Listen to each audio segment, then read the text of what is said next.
तो साउंड फटाफट चेक करो। अब जल्दी से, पता है क्या मैं चेक कर रहा हूं कि आपके पास बेसिक है ना, आपको जाना कि ग्रामर का, यानी बेसिक्स ऑफ ग्रामर, यानी कि आपके पास जानना यह है कि ग्रामर का बेसिक क्या होता है। सबसे पहला चीज ये जानो कि आपने पढ़ा, मान लेते हैं नाउन, प्रोनाउन, एडिटिव। तो सबसे पहला आज जो काम है, जैसे आपने पढ़ा टेंस, जैसे आपने पढ़ा वॉइस, जैसे आपने पढ़ा नरेशन, जैसे आपने देखा नाउन, आपने देखा प्रोनाउन, आपने देखा आर्टिकल, आपने देखा एडजेक्टिव, आपने देखा एडवर्ब, आपने देखा प्रपोजिशन, कंजंक्शन, ये भाई साहब जो पूरा का पूरा जो टॉपिक है ना, उस टॉपिक में आपके पास जड़ क्या है। सारे बच्चों को वेरी वेरी गुड इवनिंग। आप सारे बच्चों का DSL इंग्लिश यूट्यूब चैनल पर स्वागत है। मैं धर्मेंद्र सर आपसे वादा कर रहा हूं, वादा करता हूं और वादा करूंगा कि हमेशा इंग्लिश का नंबर 1 प्लेटफॉर्म है, आपने बनाया है, लेकिन मैं सिखाऊंगा। मेरा एक लक्ष्य, मेरी जिद है कि मैं आपको इंग्लिश सिखाऊंगा, लिखना, पढ़ना, बोलना। इसके लिए भाई साहब ध्यान देने बात को, इंग्लिश मैं पढ़ाऊंगा नहीं, ध्यान देना, दुनिया के टीचर लोग पढ़ाते हैं, मैं धर्मेंद्र सर पढ़ाऊंगा नहीं, मैं आपको सिखाऊंगा। I don't want to teach you, just I want to make you speak, just I want to make you write, just I want to make you speak.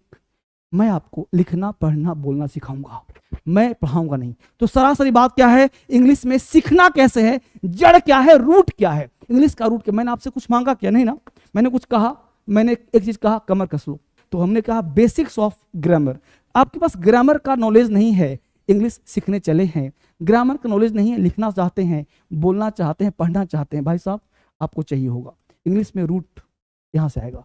Root नहीं दोगे तो फ्रूट नहीं मिलेगा, फ्रूट चाहिए तो रूट काम करना पड़ेगा। आपको सबसे नंबर दे रहा हूं मैं, जिस किसी बच्चे को दिक्कत है इस नंबर पे कॉल करो। आप में से कोई ऐसा बच्चा है जो इंग्लिश पढ़ पढ़ के थक गया है, इंग्लिश 50 जगह पढ़ा है, नहीं दिमाग काम कर रहा है। हर लोग बोलना सिखा रहे हैं, आप बोलना नहीं सिखा रहा मैं आपको। हर बच्चा पढ़ना चाहता है, सीखना चाहता है, लेकिन अभी तक कुछ नहीं कर पाया है। वो बच्चा सीख नहीं पाया इंग्लिश, लिखना भी नहीं, देखना नहीं आता, बोलना नहीं आता, पढ़ना नहीं आता, इंग्लिश जड़ नहीं है स्ट्रॉन्ग, जड़ बिल्कुल काम नहीं कर रहा, रूट नहीं है, पेड़ पौधा हिल रहा है, दिमाग हिल रहा है, सेंटेंस रट रहा है, कम हियर यहाँ आओ, गो देयर वहां जाओ, सिट डाउन बैठ जाओ, स्टैंड अप खड़े हो जाओ। बात समझ पा रहे हो ना? तो इस तरह से इंग्लिश रटने से नहीं होगा। आपको कॉन्सेप्ट चाहिए। जिस बच्चे को कहीं भी दिक्कत है, आत्मीय दिक्कत है, पढ़ने में दिक्कत है, लिखना पढ़ना बोलना नहीं आता, इस नंबर को सेव कर लो। आप मुझसे पर्सनली बात करो, कहीं भी दिक्कत है मुझसे बात करो। सबसे पहला चीज है, मैं आज आपसे बात करने वाला हूं, वो बात क्या करने वाला हूं। सबसे पहला चीज ये है कि आपको रूट, टेंस का मतलब आप क्या समझते हो। तो सबसे पहली बात यह है कि हम लोग को जो पढ़ना पड़ेगा, इंग्लिश का स्टार्ट करना पड़ेगा। तो सबसे पहली बात आपसे मैं क्या करूं, सिंपल बात ये कहना चाहता हूं कि देखो, दो चैप्टर साथ हमेशा कंपेयर करके पढ़ो, हमेशा तुलना। जब भी इंग्लिश पढ़ना हो तो कंपैरेटिव स्टडी करो, हमेशा तुलनात्मक अध्ययन करो कि टेंस क्या है, वॉइस। क्योंकि होता क्या है कि हम लोग सबसे पहला जो सेंटेंस पर ध्यान दो, इंग्लिश शुरुआत कहां से करते हैं। तो आप कहोगे सर फलना जगह पढ़ने गए थे, हमको पढ़ाया मास्टर ने सेंटेंस। तो मैं कहता हूं कि कहीं भी आप कुछ पढ़ा, सेंटेंस लिखा ना, सेंटेंस पढ़ा ना। अब सेंटेंस का क्या होता है कि जब सेंटेंस पढ़ते हैं ना, तो लोग पढ़ता है सेंटेंस 5 तरह का, assertive, interrogative, imperative, optative, exclamatory, ऐसे पढ़ते हैं। कुछ कहा कि सर सेंटेंस स्टेटमेंट है, क्वेश्चन है, कमांड। मैं कहता हूं मेरे अनुसार सेंटेंस 2 है भाई साहब, सेंटेंस 2 है। क्योंकि सेंटेंस का मतलब होता है बेटा स्टेटमेंट, ये 2 होता है। एक, अगर आप ध्यान देना, ये 2 ही है, तीसरा नहीं, ये 2 ही होता है, तीसरा नहीं है। अगर आप किसी चीज को एक्टिव में बोलते हो, एक्टिव मोड, ठीक है, या तो उसे बोलते हो पैसिव मोड, ठीक है, एक्टिव मोड या पैसिव मोड। अब सिंपल सा एक्टिव मोड क्या है भाई, तो हमने कहा सिंपल सा कि वह, ध्यान दीजिएगा, वह पढ़ता है, ये एक्टिव मोड हो गया। दूसरा बोला उसे पढ़ाया जाता है, उसे पढ़ाया जाता है। अब ध्यान दो, यहां पे सेंटेंस वही है, वह पढ़ता है, उसे पढ़ाया जाता है। तो हमने कहा एक्टिव मोड और पैसिव मोड। तो एक्टिव मोड और पैसिव मोड, तो एक्टिव मोड, यहां पे ध्यान देना बात यह है कि सेंटेंस का मोड 2 है, एक्टिव मोड और पैसिव मोड। तो पैसिव उसे पढ़ाया जाता है। अब आप ही बताओ, वह पढ़ता है, एक्टिव मोड हो गया, उसे पढ़ाया जाता है, पैसिव मोड हो गया। क्योंकि उसे जो है वो पढ़ नहीं रहा है, वो पढ़ाया जाता, पढ़ाने वाला कोई और है। वह पढ़ता है, क्या लिखा आपने, ही रीड्स, ठीक है। उसे पढ़ाया जाता है, क्या लिखा आपने, उसे पढ़ाया जाता है, ही इज टॉट। बहुत अच्छा जी, बहुत तैयारी। तो ये लिखा आपने, ही इज टॉट। अब यहां से लेकर के मैं थोड़ा सा पढ़ाने का प्रयास कर रहा हूं, चीजों को बताने का प्रयास कर रहा हूं। अब यहां से पढ़ने के साथ बहुत सिंपल फंडा बताऊंगा और वो सेंटेंस क्या बनेगा। देखो और से अब क्या ग्रामर का रोल क्या, वो देखो। हमने कहा कि मैं, ध्यान देना, तुम और वह। देखो और से मैं, तुम और वह दिया ना, मैं, तुम और वह। देखो पढ़ने जा रहे हैं। ओ माय गॉड, मैं, तुम और वह पढ़ने जा। आप सबको अंग्रेजी आता है बच्चों ना। मैं लिख दिया उसने आई, यहां लिख दिया कॉमा, लिख दिया यू, लिख दिया और, लिख दिया एंड, वह लिख दिया ही, है ना। पढ़ने जा रहे हैं, पकड़ लिया जा रहे हैं तो लिख दिया he is going to read. क्या आपका आंसर ऐसा है? कोई बात नहीं, पहला है चेक करते ए, इसको हमने ए रखा। अब लिखते हैं बी, फिर से लिखा हमने यहां पे आई यू, यहां करा कॉमा हटा दिया हमने, यहां करा एंड और कर दिया हमने आई यू एंड, यहां कर दिया ही, यहां कर दिया हमें आर। पता क्यों किया? 1 2 3 है तो आर गोइंग टू रीड। तीसरा है सी नंबर, सी। अब देखो क्या लिखा हमने, यू, ही एंड आई। अब यहां 2 लिखा, ध्यान देना, एक लिखा, एक ही लिखता हूं, I are going to read. और यहां सेम लिखा, डी नंबर लिखा मैंने, सब कुछ सेम लिखा, यू, ही एंड आई। यहां कर दिया एम और यहां कर दिया गोइंग, यहां कर दिया टू, यहां कर दिया रीड। अब देखो मैं सिखा रहा हूं ग्रामर का महत्व क्या है।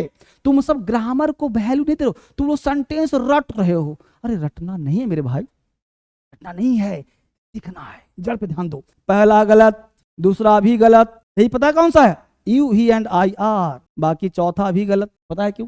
अब यहां पे तुम्हारा गलत हो गया बेटा, सिर्फ सी नंबर तुम्हारा सही है, ए भी गलत, बी भी गलत, डी भी गलत, सिर्फ you, he and I are going to read होगा। You, he and I are going to read. अब क्या है, तुम्हारे सामने हिंदी लिखा है ना, अब इसको ही छोड़ता हूं मैं, अंग्रेजी हटाता हूं। समझ में आ क्या सही होगा? यू, ये होगा पहले 1 नंबर, 2 नंबर, 3 नंबर, पैसे होगा, ऐसे बनेगा। अब इसको मैं हटा रहा हूं फिलहाल समझाने के लिए। देखो अब यह चीज तुमसे पता कब सही होगा? यह तुमसे सही तब होता जब मेरे दोस्त, मेरे भाई, तुम चैप्टर प्रोनाउन पढ़े होते। प्रोनाउन, ये प्रोनाउन टॉपिक से लिया हूं मैं बाबू लुल्लू, ध्यान दो। ये टॉपिक कहां से लिया हूं? प्रोनाउन से। प्रोनाउन कहता है, अब तुमने पढ़ा सर कि pronoun is a word which is used in a stead of a noun. जो नाउन के बदले में आता है उसे प्रोनाउन कहते हैं। गलत। Pronoun is a word which is used to check the repetition of a noun. Pronoun वह शब्द है जो नाउन के रिपीटेशन को रुकता है। पढ़ तो लिया भाई साहब, लेकिन अधूरा ज्ञान, पूरा ज्ञान क्या सुनो गौर से। यहां पे कह रहा है प्रोनाउन कि यदि एक से ज्यादा प्रोनाउन हो, एक से ज्यादा प्रोनाउन हो, if more than 2 pronouns are used in a same sentence, the logical order is 2 3 1। धारा 231, 2 3 1। तो पहले 2 3 1 हो, यहां पे क्या होगा? 2 3 1। तो पहले आएगा सब्जेक्ट, तो आएगा 2 + 3 + 1, ठीक है, plus verb plus other word. यही हो गया इंग्लिश का स्ट्रक्चर। ये 2 3 1 क्या है सर? यह सब्जेक्ट, भी मतलब वर्ब मतलब अदर वर्ड।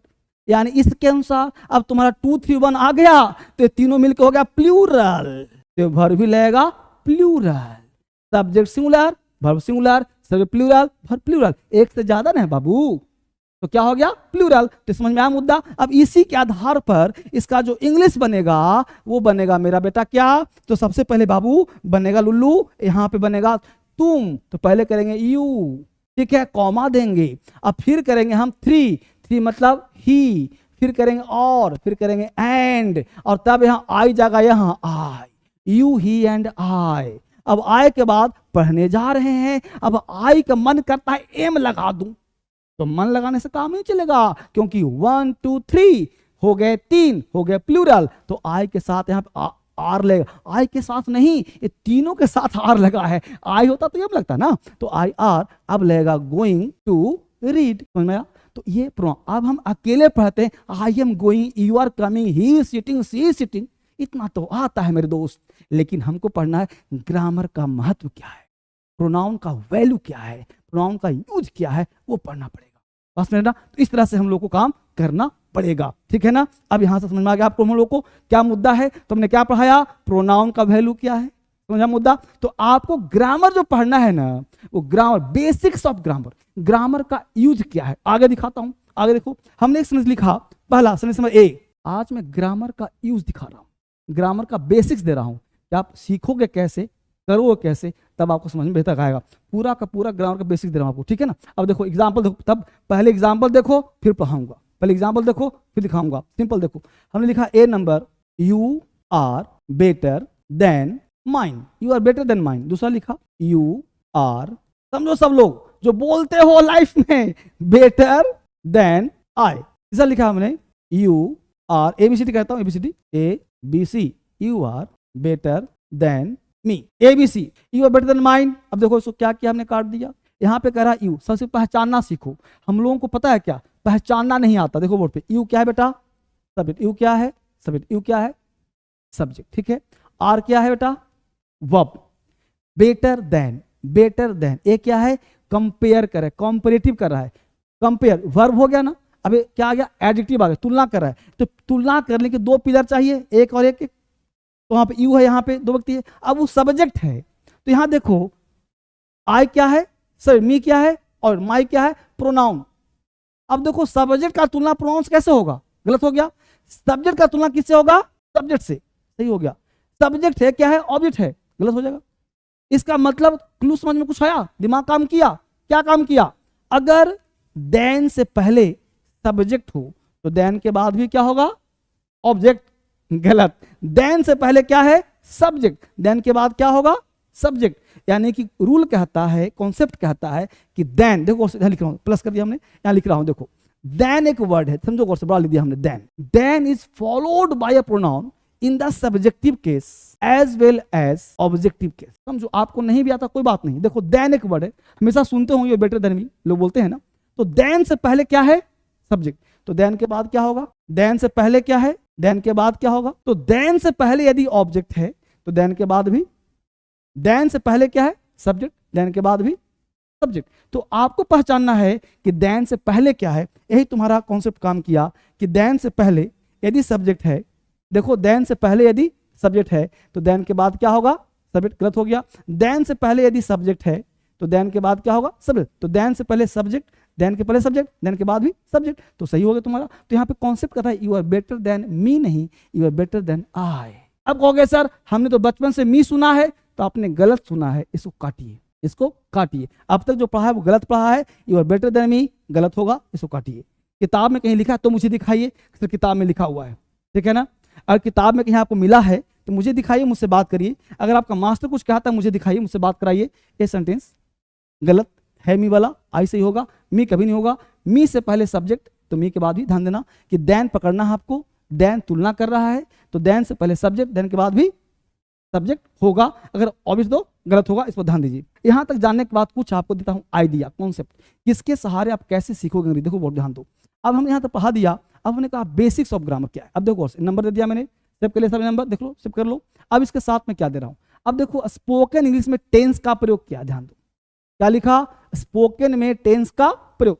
प्रिंटेड मार्क ये सब डाल दूंगा किस पे, आपके टेलीग्राम पे सब डल जाएगा। अब देखो यहां बहुत सिंपल क्या लिखा कि प्रेजेंट सिंपल टेंस का प्रयोग करना डेली रूटीन में। क्या भाई, डेली रूटीन में, जैसे मैं कहा आई वेक अप एवरी मॉर्निंग, मैं हर सुबह उठता हूं। आई वेक अप एवरी मॉर्निंग, मैं हर सुबह उठता हूं। ये क्या हो भाई, डेली रूटीन। अब यहां देखो कि प्रेजेंट कॉन्टिन्यूअस का प्रयोग करते हैं जो काम अभी अभी हो रहा है, right now.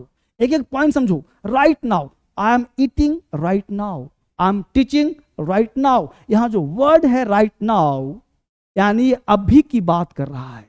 I am teaching right now, I am reading right now, ठीक है ना। तो I am eating right now, तो राइट नाउ वर्ड हुआ मतलब मैं अभी खाना खा रहा हूं। यही बोले कि आई एम टीचिंग, तो यहां जो वर्ड है राइट नाउ, ये राइट नाउ का मतलब हुआ ये अभी की बात कर रहा है। तो आई एम टीचिंग राइट नाउ, जो काम तत्काल में हो रहा है ना उसे हम बोलते हैं I am teaching right now.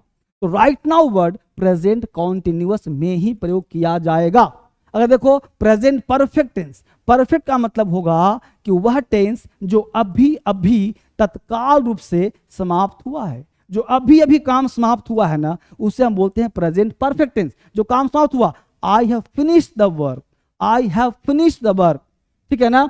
इसको कह सकते हो कि I have just finished my work, अभी अभी काम समाप्त किया है ना, तो मैंने काम खत्म किया है, यहां तुम जोड़ दो आई हैव जस्ट। यहां तुम जोड़ सकते हो मैं अभी अभी काम खत्म कर लिया है, मैं अभी भी काम समाप्त कर लिया है। समझ में सब लोग मसल बच्चे? तो मैंने अभी, क्या हुआ, परफेक्ट टेंस। अब परफेक्ट का मतलब हुआ कि जो काम अभी, पूरा टेंस में ले रहा हूं, पूरा टेंस। अब देखो प्रेजेंट परफेक्ट कॉन्टिन्यूअस टेंस, ये क्या रहा भाई कि काम कुछ समय से हो रहा है और अभी भी चल रहा है। काम कुछ समय पहले से अभी तक चल रहा है। मैं 1 घंटा से पढ़ा रहा हूं, मैं 1 घंटा से पढ़ा रहा हूं, मैं 10 दिन से पढ़ा रहा हूं। I have been studying for 2 hours, I have been studying for 2, मैं 2 घंटे से पढ़ रहा हूं और मैं 2 घंटे से पढ़ा रहा हूं। हमने बोला मैं 2 घंटे से पढ़ा रहा हूं, मैं 2 घंटे से पढ़ रहा हूं, तो I have been teaching, I have been teaching. यहां कहे मैं 2 घंटे से पढ़ रहा हूं, हमने बोल दिया मैं 2 घंटे से पढ़ा रहा हूं, है ना। सेंटेंस वही है, I have been studying, I have been teaching, I have been studying, I have been teaching. मैं 2 घंटे से पढ़ा रहा हूं, तो टाइम हुआ ना। तो जो काम, वर्क और action starts in the past and still continuous in the present, जो काम पास्ट में स्टार्ट हुआ हो और अभी भी चल रहा हो, उस एक्शन को प्रेजेंट परफेक्ट कॉन्टिन्यूअस कहते हैं। आगे देखो यहाँ क्या क्या, पास्ट सिंपल, पास्ट में देखो जो काम पास्ट में हो गया, I went to school yesterday, मैं स्कूल कल गया था, यस्टरडे वर्ड लगा देखो टाइम। जो काम फिनिश्ड हो, पास्ट में काम हो गया, यस्टरडे लगा हो, तो दुनिया का कोई सेंटेंस जिसमें टाइम लगा दो सिंपल पास्ट होता है। एक लाइन में याद करो ना, पूरा रिवीजन बेसिक का, एक लाइन में टेंस याद। जो काम समाप्त, यस्टरडे, अगो, लास्ट, बिफोर लगा हो, वो सब सिंपल पास्ट हो जाएगा। देखो यस्टरडे लगा है ना, कल लगा है ना, मैं कल स्कूल गया था लगा है ना, सिंपल पास्ट हो गया। आगे देखो पास्ट कॉन्टिन्यूअस, देखो प्रेजेंट में कोई काम उस वक्त हो रहा था, I was watching TV at that time, मैं टीवी देख रहा था कब भाई, उस समय। ये भी पास्ट है ना, टीवी देख रहा था उसमें, टीवी एट दैट टाइम, यानी I was watching TV at that time, यानी टीवी कब देख रहा था, उस समय। बस मेरे बात को, यहाँ देखो पास्ट परफेक्ट टेंस, यानी पास्ट में काम समाप्त, had left when I came, 2 class हुआ, हैड प्लस V3, देखो सब्जेक्ट हैड V3, ठीक है, कॉमा दिया, सब्जेक्ट V2। जब पास्ट का 2 एक्शन हो, जब पास्ट में 2 एक्शन हो, हैड V3 SV2। जितने बच्चे क्लास करते हो ऑफलाइन रिवीजन करो, पूरा टेंस एक लाइन बता रहा हूं, एक लाइन में पूरा टेंस एक लाइन में बता है, ठीक है। जब मैं आया वह जा चुका था। आगे देखो पास्ट परफेक्ट, जो काम पास्ट में क्या हुआ भाई, काम कुछ समय पहले तक चलता रहा, देखिए he had been watching for an hour, since for का प्रयोग कर दिया गया, वह 1 घंटे इंतजार कर रहा था, वह 1 घंटे से इंतजार कर रहा था। मैं 1 घंटे से पढ़ा रहा था, आई हैड बीन टीचिंग, मैं 1 घंटे से पढ़ा रहा था, इंतजार को तो पढ़ा रहा था, हो गया ना, एक बार चेंज कर दिया, हो गया। फ्यूचर सिंपल पता हुआ सबको, तो फ्यूचर क्या होता है सर, आने वाले समय में कोई काम होगा। I will go to the doctor tomorrow, देखो कल की बात कर रहा है, कौन सा कल है भाई, आने वाला कल है, मैं कल डॉक्टर के पास जाऊंगा, कल। एक होता है स्टरडे, एक होता है टुमारो, स्टरडे जो बीत गया, टुमारो जो आएगा, देख पा रहे हैं सब लोग। आगे देखो फ्यूचर कॉन्टिन्यूअस, जो काम फ्यूचर में चलेगा, कल्पना हो सकता है, I will be working at this time tomorrow, मैं इस समय कल, है ना। I will be teaching, I will be teaching, मैं पढ़ा रहा हूँगा इस समय कल, कल मैं इस समय, देखो आई विल बी टीचिंग, मैं इस समय कल, मैं कल इस समय पढ़ा रहा होऊंगा, है ना जी। यह काम तो क्या बोला हमने, पढ़ा रहा होऊंगा, ठीक। आगे देखो फ्यूचर परफेक्ट टेंस, फटाफट देखो, स्पीड राउंड चल रहा है। फ्यूचर परफेक्ट टेंस क्या कहा मैंने, आई विल हैव फिनिश्ड, मैं कल तक, रात तक अपना काम खत्म कर चुका होऊंगा। Future perfect continuous. अब यहाँ पे थोड़ा सा देखेंगे आप, स्पोकन इंग्लिश में वॉइस का क्या प्रयोग है, ठीक है। प्रिंसिपल, मैं कमरा साफ करता हूँ, आई क्लीन द रूम, मैं, मेरे द्वारा कमरा साफ किया जाता है। अब देखिए होता क्या है कि जब स्पीकिंग करते हो आप, तो उसमें वॉइस का क्या वैल्यू है, स्पोकन में वॉइस का वैल्यू क्या, प्रेजेंट सिंपल टेंस। मैं कमरा साफ करता हूँ, इसमें आते हो, कमरा मेरे द्वारा साफ किया जाता है। अब मेरे द्वारा साफ किया जाता है, क्या बनाओगे, the room is cleaned by me. अब होता क्या है कि बाय मी का प्रयोग आजकल फैशन में नहीं किया जाता, तो सिंपल बोलते हैं कमरा साफ किया जाता है, द रूम इज क्लीन्ड। यही तरीका पढ़ने का है स्पोकन में, राइटिंग में, ठीक बच्चे। अब यहाँ तक पढ़ोगे आप, सीखोगे, तो यहाँ पे 2-3 तरह काम करेगा, जो आप सीखोगे तो आपको समझ में आएगा कि और क्या वैल्यू हो सकता है, ठीक है। अब यहाँ मैं आपको दिखा रहा हूँ कि आप क्या क्या काम करोगे, ठीक है। कि अब यहाँ पे क्या लिया, टेंस ऑफ वॉइस लिया हमने। अब देखो होता क्या है कि हम लोग सेंटेंस बोलते बनाते हैं, तो सिंगल क्लाउज, डबल क्लाउज। अब यहाँ पे ध्यान दो, होता क्या है कि कुछ क्लाउजेस ऐसे होते हैं जो डबल क्लाउज होते हैं। जैसे बहुत सारे बच्चे ऐसे हैं कि बोलते हैं कि सर कंडीशनल क्या हो सकता है, कंडीशनल। मुझे बताओ कि आप में से कितने बच्चों को कंडीशनल आता है और कितने बच्चों को कंडीशनल नहीं आता है? बता, ध्यान दो कंडीशनल पे। अब कंडीशनल में दो चीज होता है, एक जो कंडीशनल होता है ना बेटा, वो एग्जाम में पूछता है, ठीक है। एक कंडीशनल है ना, हम लोग इसको स्पोकन में यूज करते हैं, ठीक है। ये जो होता है ना, राइटिंग में प्रयोग होता है, रिटन, ठीक है। ये सब जगह आता है। अब कंडीशनल से लिखना क्या है, बोलना क्या, पढ़ना क्या है? तो आप मुझे बताएं कि कंडीशनल अलग से पढ़ाऊं या आज थोड़ा सा हेल्प कर दूं या अलग से पढ़ाऊं, इसको क्या चाहते हो आप? पहले इसको मैं छुपा दे रहा हूं, इसको मैं प्लस कर दे रहा हूं कि शी इज, मैंने क्वेश्चन का लिख रहा हूं, शी इज सीनियर टू। यहां पूछा है कि आई होगा या मी होगा। हमने जो बताया है, वो हमने टू नहीं, हमने देन बोला। हम जवाब क्या बोला था बेटा? देन। हमने कहा अगर देन होगा तब यहां पे आई होगा, अगर टू है तो यहां पे मी होगा, आई नहीं होगा। देन तुलना करता है। यहां पे सीनियर जूनियर जो है ना, ऐसे मात्र दुनिया में 7 ही शब्द है, 8वां है ही नहीं दुनिया में। पूरे एडजेक्टिव में मात्र 7 ही है, 8वां नहीं है। जिसके अंत में ओ आर लगा होता वहां टू लगता है। सीनियर है, जूनियर है, इंफीरियर है, सुपीरियर है, प्रायर है, 8वां शब्द नहीं है।